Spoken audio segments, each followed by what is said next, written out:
Hi, welcome to AP Human Geography Live on this lovely Friday. So glad you're here. Let's go ahead and transfer screens. I'm Kristen Brandt, and I'm excited that you are joining us today. I'm not going to lie, I'm kind of excited that it's weekend as well. If you notice the lovely orange on the screen, I'm trying to coordinate the room here with you as well. We've got a new Slido set up. So if you haven't joined us in the past, go ahead, you can go on to slido.com.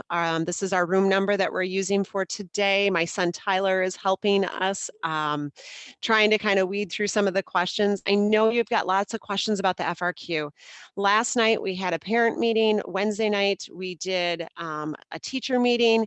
More information is going to keep coming out, and I promise we're going to set up some practice time for you. We're going to even set up some systems where you get to even practice uploading.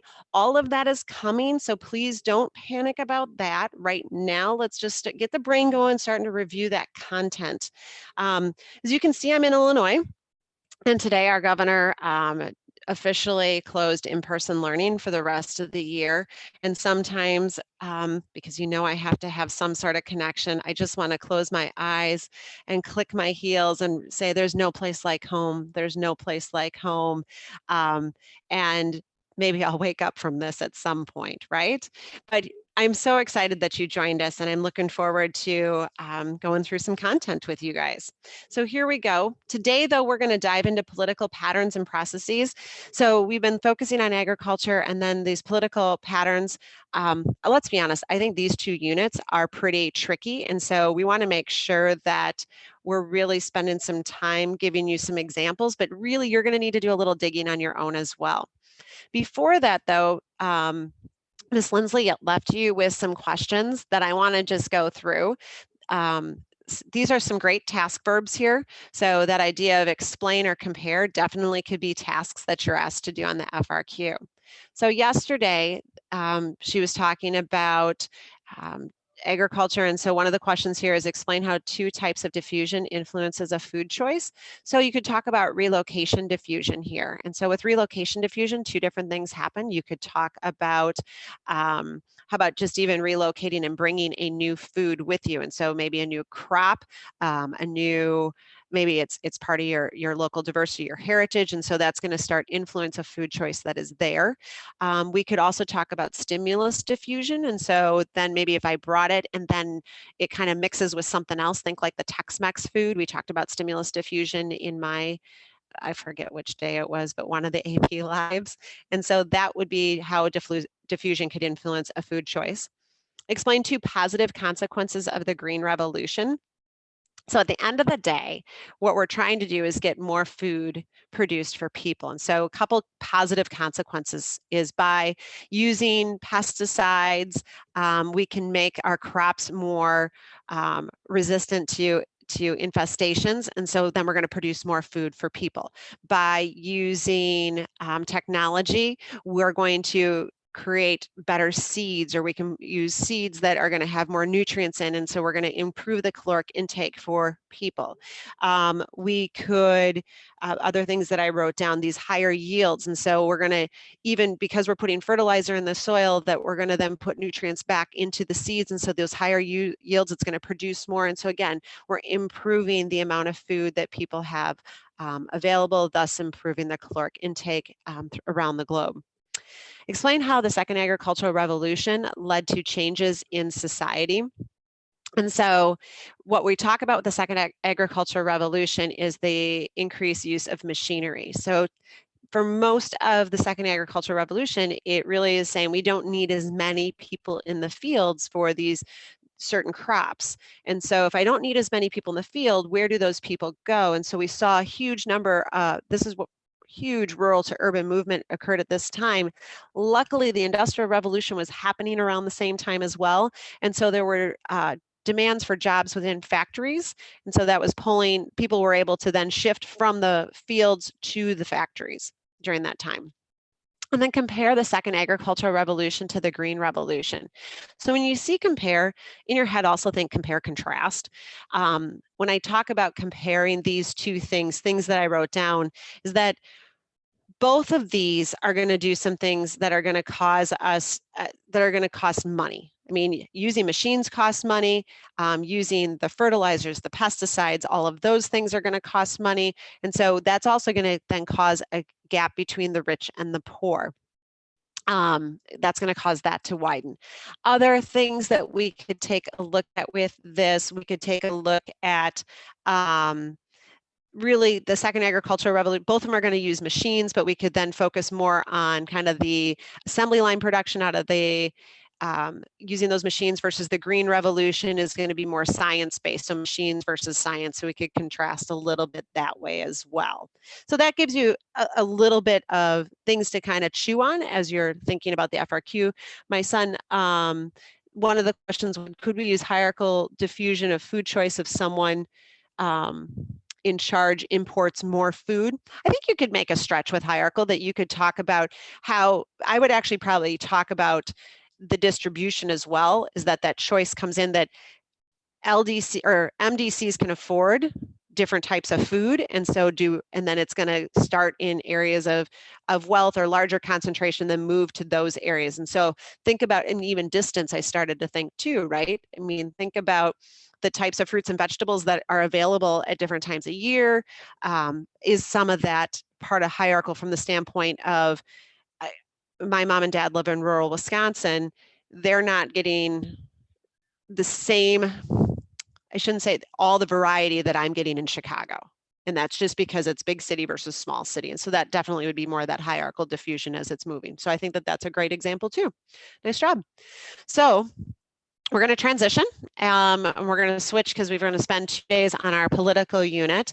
And what we're going to look here today, we're going to focus again, so the balances of power reflected in political boundaries, and then also some government power structures. So here's the deal. I am going to try and give you a variety of examples. I'm not going to be able to go super in depth. I would highly recommend take one of the examples that I'm going through today, and then tonight, this weekend, just say, you know what, I'm just going to learn just a little bit more, because the reality is you don't need to know everything. If you know one really well, so something that interests you, go for it, dig, learn, have a conversation with your mom and dad or your guardian. Trust me, the adults will eat this up if you talk to them. So here we go. So today we're going to start with defining types of political boundaries that are used by geographers. And then how does that, remember, it all comes back to that balance and power, and then sometimes these power structures. So when you look at a world map, you see political boundaries. I mean, it's how we define ourselves, right? We live in the United States. I know we have students in Hong Kong. I saw that we had some students from Hungary on our feed.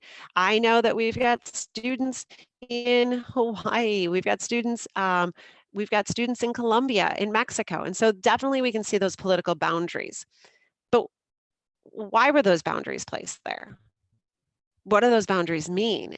And just because they're there, does everybody accept them? So those of you that are frantically trying to copy these down, remember, for the AP exam, you're not going to have to be able to define, because at the end of the day, you can Google that, and they're not going to put something on there that you can Google. That being said, you are going to need some examples. You're going to need to be able to be able to explain, to describe. So it's really describe, compare, and explain. Sorry. And so that's what we really want to focus more of our time on. So when we talk about antecedent boundaries, I added geometric in here as well. So the antecedent one, this is when we see physical features, rivers, bays, lakes, mountains. So if we look at the border between Canada and the United States, definitely the Great Lakes are going to be our antecedent, right? We could look at part of the St. Lawrence River. But I'm going to ask you to pause for just a second.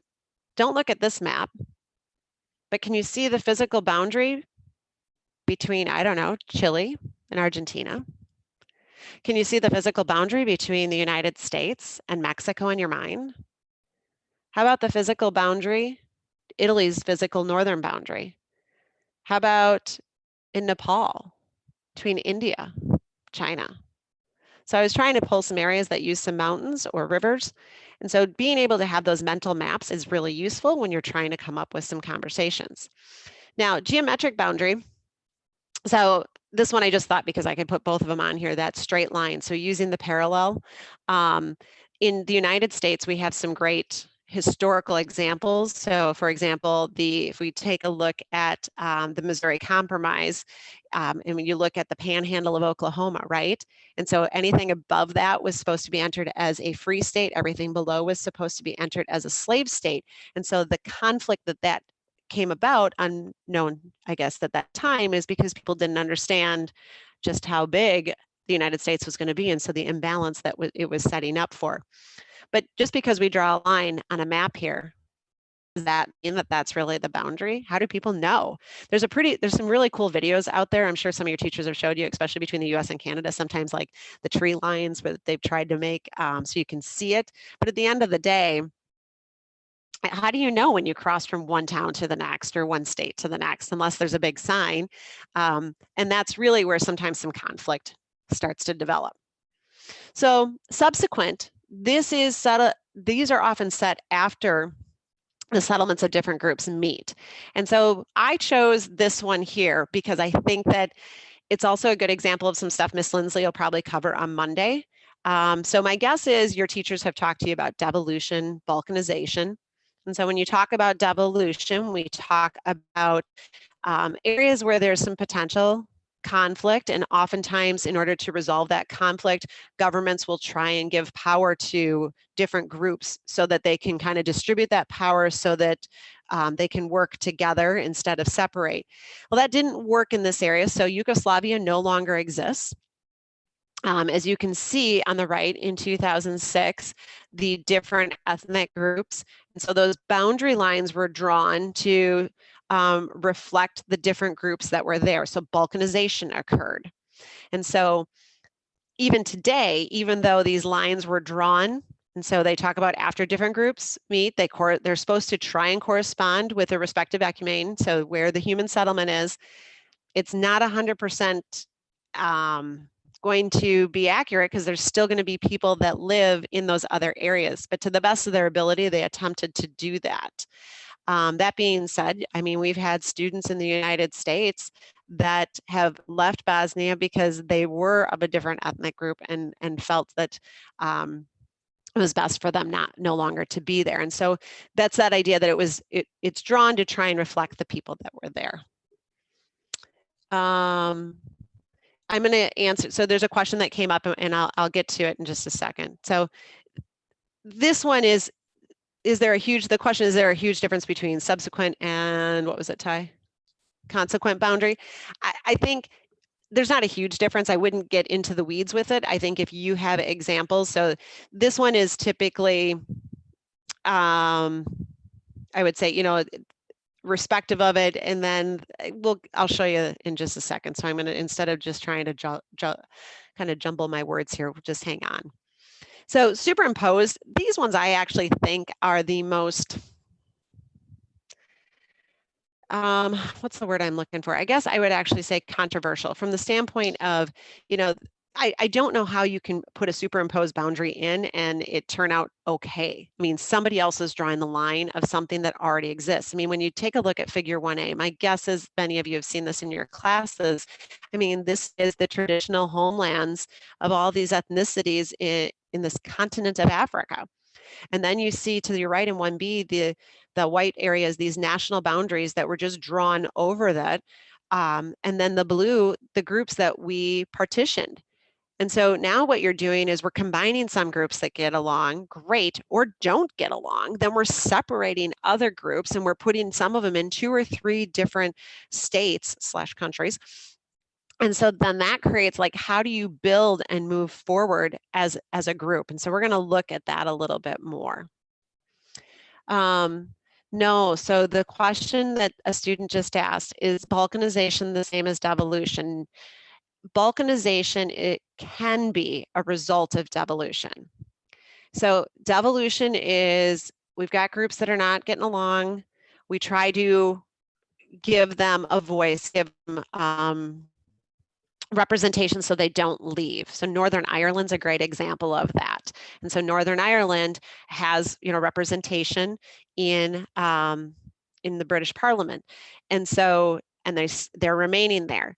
That being said, sometimes though, that's not enough to hold a country together. It's not strong enough centripetal force. And so when that happens, if balkanization is, then it breaks apart. And so it no longer exists. So for example, we no longer have the Soviet Union. It balkanized. It no longer exists. So Miss Lindsley is going to go more into that on Monday, but that should be kind of a little overview for you. Then there's these relic boundaries. And so even though they no longer exist, so for example, we no longer learn about East or West Germany. In other words, they don't exist anymore. The impact is still there. And you could find holy buckets, especially on this one. You can find a ton of really cool maps that show the differences between East and West Germany even today. So even you take those names off, so we're clear, it's just Germany, but you can see the impact that that the eastern part of Germany still carries the, I guess, the baggage of being under communist control. I mean, look at here. If I took away that line, sorry, you can't even see my hand. I was trying to put my hand on the screen, sorry. But if I take away this line, what you see is, I mean, the unemployment rate is much higher on the eastern part of Germany than the western part. If I take a look at income, if I take a look at industry, like those things still occur. So even though there's no hard line there anymore, it's all one country, the effects are still there. So this question that a student asked about a consequence, so that it coincides with the cultural divide. And so a consequent can be the same. It doesn't have to be as the subsequent. So the subsequent, it corresponds with the group of people that's there. It means after the settlement, but it doesn't have to. This one is typically, it's very clear cut. So oftentimes they do overlap, and are, if you answer them, you're never, I'm going to just pretty much tell you, you're not going to have to distinguish between the two of them. Okay, if you have examples of where you see these boundaries where of religion or culture, great, you're going to get the question. So like India is a great example of this. And so remember, Hindus and Muslims, you know, were working together to kind of push the British out. And in 1947, India gained their independence. However, what ends up happening is that then the tension between Hindus and Muslims really becomes too much. And so the offering up of a Hindu state and a Muslim state. And so this is where you end up with East Pakistan and West Pakistan. Eventually East becomes Bangladesh, but kind of homelands, if you, and I'm using that in air quotes, if you can't see my air quotes, but areas where Muslims are designated versus Hindus. And so, but it doesn't mean that we still don't have Muslims living in India. It doesn't mean that Hindus still are not living in Pakistan, because it's still going to take money to move to those places. But it was intended to be, those lines were intended to be drawn to reflect those religions. So great question about Palestine border. That is in my summary, so I'm just going to hold on to that one. I don't know why I think I talk to you guys like I think I'm funny, so just go with it. My son is rolling his eyes at me right now. So those are some different type of boundaries, but really what I was giving you, instead of memorizing that, are areas where we're starting to see some conflict.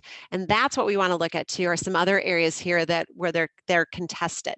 So the reality is that Pakistan and India are not contesting where those areas are.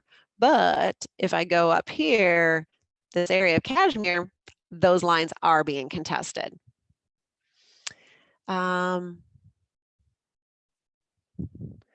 So if I take a look at Pakistan view and the Indian view of this area of Kashmir, you can see that they see their borders very differently.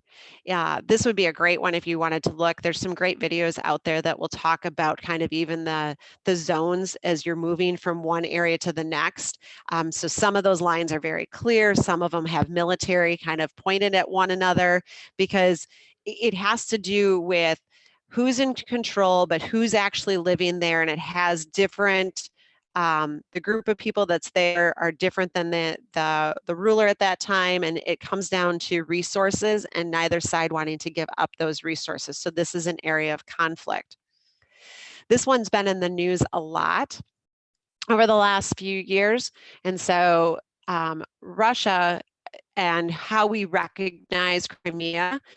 So Russia, remember, as they moved into this area, moved into the peninsula here, the Crimean Peninsula, we're uniting the Russian-speaking population of this area.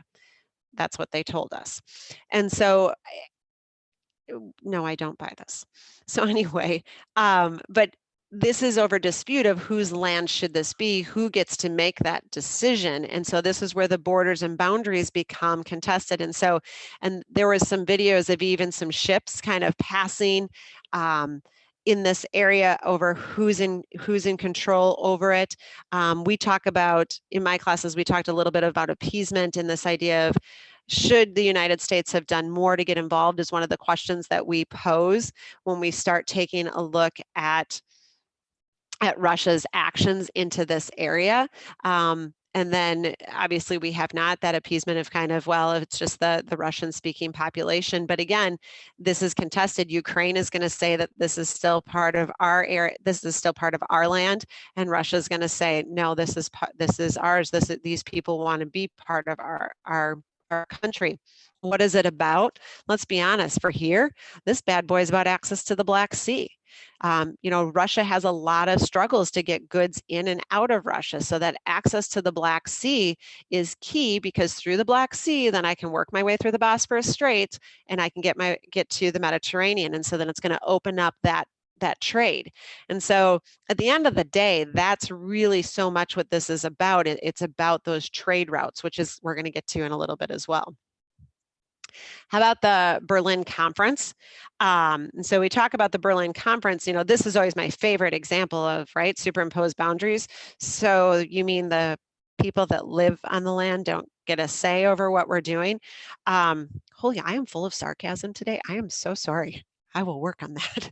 But in 1880, you can see where the land grab had been. And so at the Berlin Conference, kind of clarifying whose land and really dividing up the rest of Africa.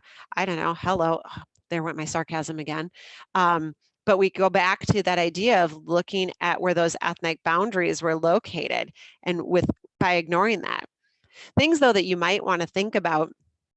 So the reality is there's still going to be conflicts here, right? So let me finish up that from the standpoint of whose land is it? Who made those decisions? The people that are there didn't really get to make those decisions. And then the influence that it has. I mean, if I'm in Northern Africa, this blue here is France, you're definitely going to see people that speak French because that's where it was colonized. Definitely when I'm down in South Africa, colonized by the British. So and yes, I'm aware the Dutch were there too. But at the end of the day, I mean, they're going to speak English because of who colonized it. And so the influence that the colonizing country had is still prevalent today. Those trading partners are typically established because of that. But at the end of the day, there's still going to be a lot of unrest, because what you've done is you've combined ethnicities that maybe don't get along. You've separated groups of people. And so those superimposed boundaries have created a lot of problems for the continent. Other areas, we're going to come back to the one on the left, but when I was looking around for areas that have caused some issues, the South China Sea is going to come up here in a little bit, and so we're going to talk more about that in just a few minutes. One of the newer ones, not super new, but that pops up every once in a while, is taking a look at the Horn of Africa and Somaliland, and groups of, different group of people that they don't recognize a leader, and so then they wanted to separate, and so then that creates more tension. This one, who knew? Who knew that there were contested boundaries in the Caribbean? But notice that these are in water, and so we're going to talk here in just a second about those exclusive economic zones, and that's really what this one is really kind of getting at here. And what it's really saying, so some of it's those economic zones, but part of this too is, let's be honest, it's about resources. It's about access. I mean, when we talk about Africa, I mean, it was a lot about pillaging the resources, right? And getting those minerals and getting Nigeria's oil. And so here, there's still this issue that continues to be discussed in the northern pole in the Arctic Ocean. And so you can see some areas here where we see some territorial claims. Some are disputed on those lines, some are unclaimed, some are international waters. Part of what's interesting to me, though, where the tension has come, is that Russia has apparently started drilling, and then, but where are those reserves? Like, what if they stretch into somebody else's areas? Do they have the right to that? You know, that became an issue in the Gulf War. Think about between Kuwait and Iraq. And so even though the drilling might have been on Iraq's side, they were pulling oil from Kuwait, the field in Kuwait, but they're pulling it from under their land. But those lines still make the land theirs. And that's really where we end up with these conflicts. So I mentioned these exclusive economic zones. And so these exclusive economic zones they're set by the United Nations Law of the Sea Convention. And what they said during this time, like this area here is where the country themselves are in charge of, like they have exclusive rights then to the fishing, the drilling, the movement of goods, the economic decisions that happen in that area. And so, you know, if here's our continental shelf, you know, this is where you might be on the beach playing at some point, but you'll see that exclusive zone kind of right out there, that if you've ever gone even deep sea fishing, you're probably out in a little bit of this, or you see a lot of the shipping, the cargo containers, that this is where we can actually monitor more closely what's happening in those areas. And so to give you why we care about that is this is where the money can be made. Like people don't want to give this up. And so when we take a look at the container ports, containerization, like let's be honest, this is what moves our goods around the world. And so having control over those exclusive economic zones is really critical to countries and their progress. Now take a look at Asia, and in particular China. Look how high their port traffic is. That's going to become important here in just a second. So just keep that in the back of your mind. So just to give you an idea, when you look at the United States, these are our exclusive economic zones. So this is how far out we stretch. And so, and then look at our land, I shouldn't say our land, our zones in the Pacific Ocean. But where I want to point out, you know, a lot of times you'll see that drilling that takes place. And so in the Gulf, and if there's any sort of spill or any sort of, when there were hurricanes, you know, that's why it causes so much damage as well, because it's so close to our country. But this is, I mean, there's no way we would want to give up. This is some rich oil right through here. You know, Venezuela has got some great resources right off of here as well. And then we've also got, you know, our Puerto Rico and the US Virgin Islands. And so it's our opportunity to stake claims to what's there. But this is why China, go back to those port images, because China is disputing some of the exclusive economic zones in their area. And so when we take a look, again, you're not going to have to memorize these lines, but it's who set them. So if you've got the UN setting them, you see these disputed islands that where they separate them. We've got China thinking that their borders are bigger than what the Philippines think, that Vietnam, Indonesia, Malaysia, and think of all that traffic that has to move in and out of this area. There's a major shipping route through here. You've got Singapore down here, Indonesia, you've got some choke points of moving goods in and out, and who controls it, who gets the resources, who gets the profits, that's where the tension is really developing over this.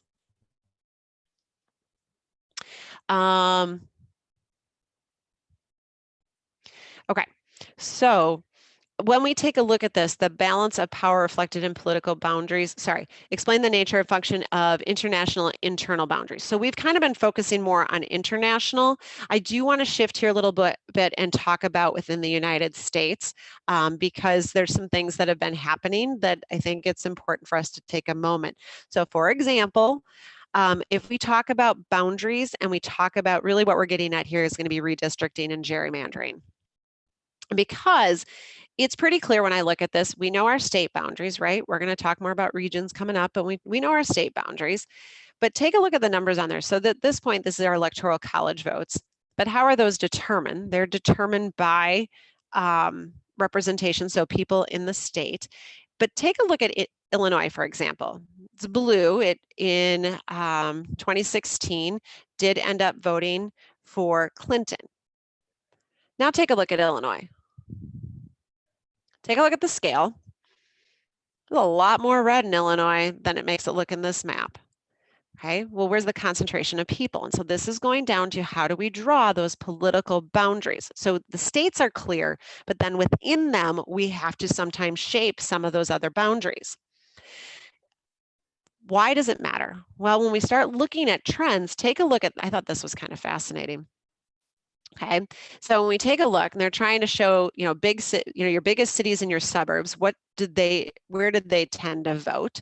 And you see, look at California, Miami, we could look for New York, we could find probably Boston up there as well. So you see some of those trends, then kind of our medium cities and then our rural areas. And you see how the trends tend to influence kind of our Democrat or Republican based on those counties.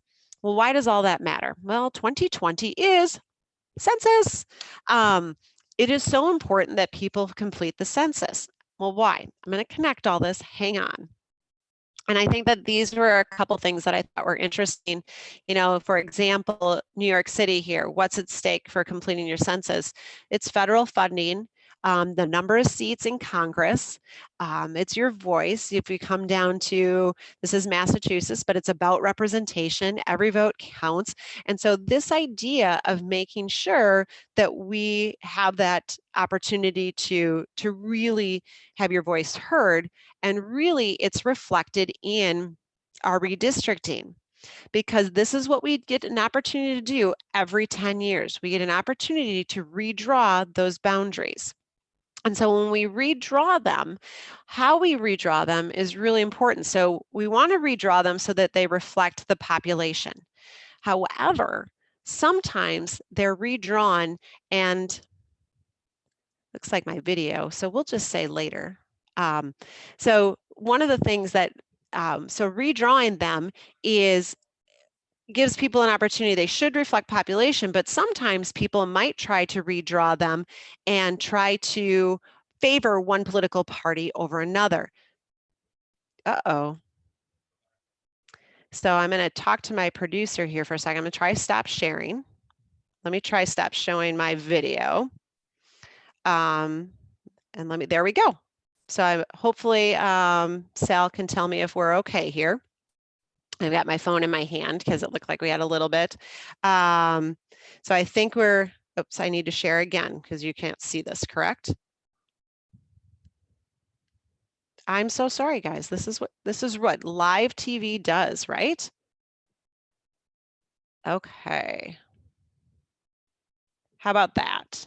Hopefully you guys can see that. And so what we're seeing here is gerrymandering at its finest. And so, I mean, who would ever make a shape that looks like this and for this district? And so what we're taking a look at here is that they were trying to combine, apparently I don't know how to turn my video back on while I'm in this. So we're just gonna keep talking.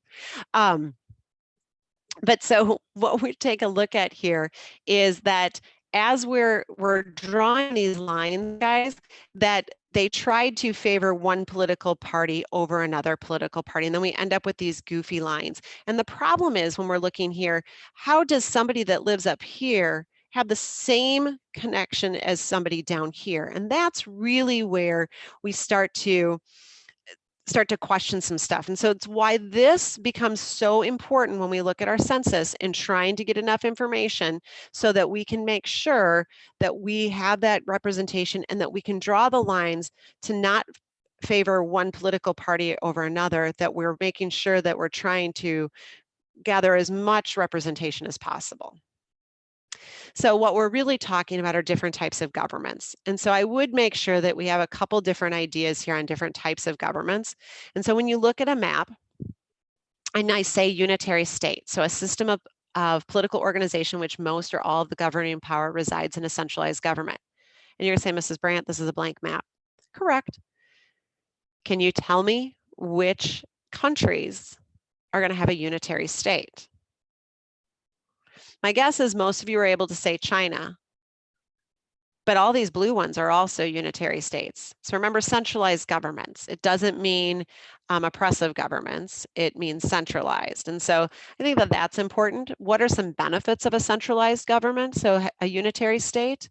What are some negatives? And so when you think about strengths, I mean, it's one voice. It gives strength in numbers. It really can centralize and pull a country together.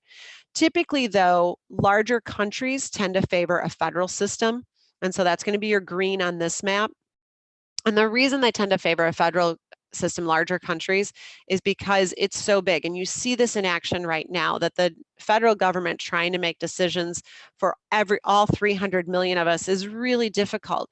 And so relying on your state governments, the fact I started our session talking about our state, that our governor had made a decision, I think is really important, because he's actually following this, he talks about following the science, but he is representing us. And so that's where your federal government is, that division.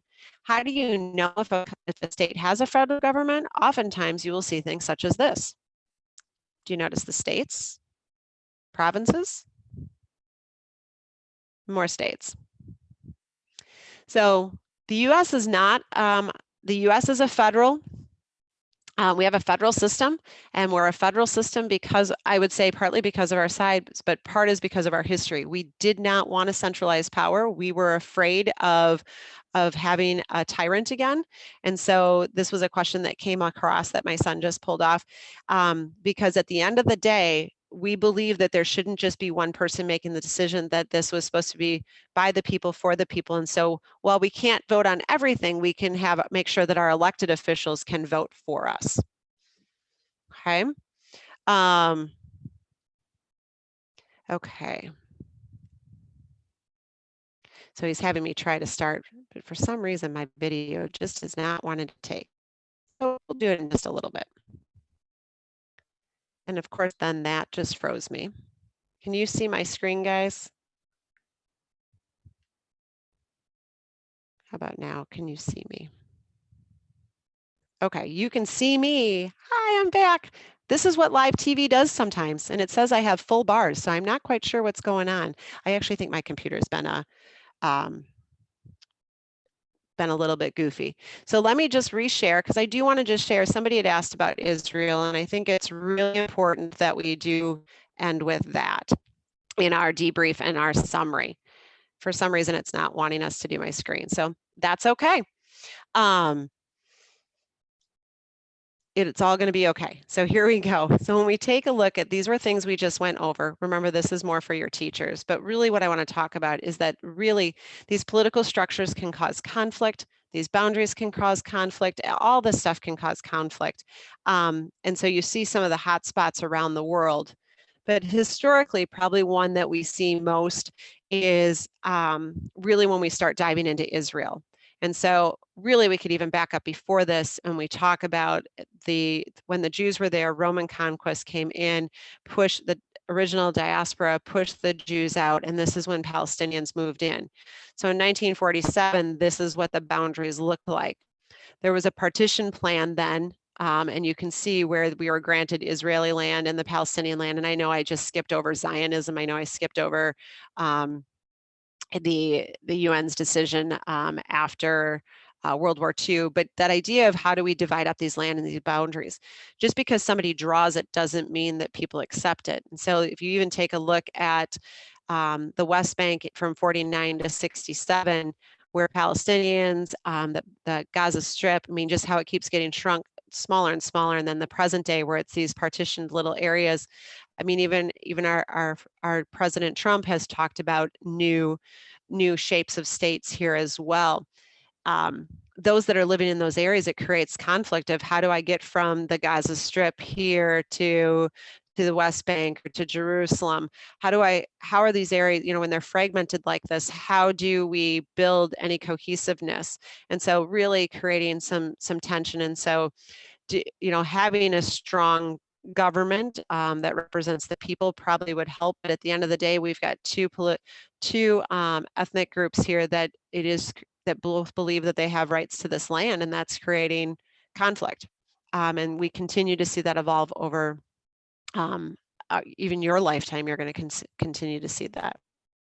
So I would ask, these are the questions that Ms. Lindsley is going to go over with you on Monday. So taking a look at international borders of African countries, our legacy of colonialism. So describe the concept of a superimposed boundary. Notice I didn't say define, describe. Describe 3 political or cultural consequences of that.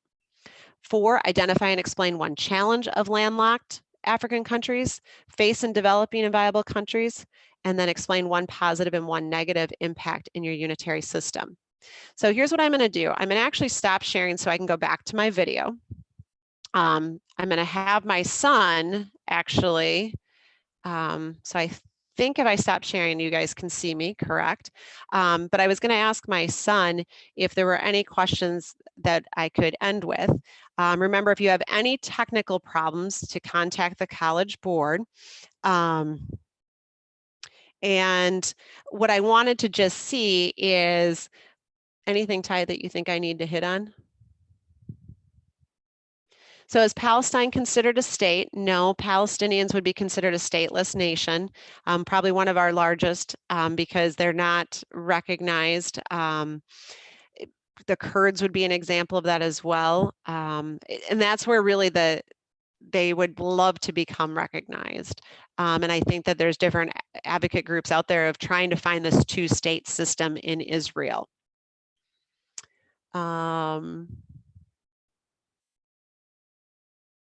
He's scrolling, so I'm looking at some of the questions. So the governor does not do the gerrymandering. Different political organizations do the gerrymandering. Different political organizations are going to be the ones that are going to kind of negotiate. It does have to be approved by your state governments, and he does have to sign off. But it's more complicated than one person. They're never going to call it that. They're going to call it redistricting. Every 10 years, because of population, we have to redistrict. But oftentimes political lobbyists are going to come in and try and get those votes to kind of balance out by looking at gerrymandering. Does each country have different sizes of their exclusive economic zones depending on the size of their country? Yeah, and their continental shelf, and depending on how things have been negotiated as well. The UN has helped to negotiate a lot of that.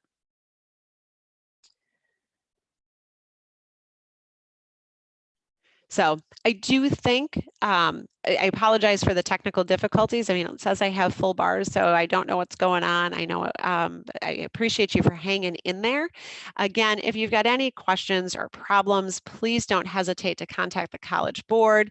And you'll notice in our descriptions, we've put information about My AP Classroom. Make sure you're able to get logged into that. That's where information is going to be coming through to you guys. There's sample FRQs in there. We're going to be referencing that later as we're going. But I really appreciate you for hanging in with me tonight on a Friday night. There is no place like home. That is true. But I am sure glad that you joined us tonight. And I look forward to seeing you next week as well. Have a great weekend, everybody.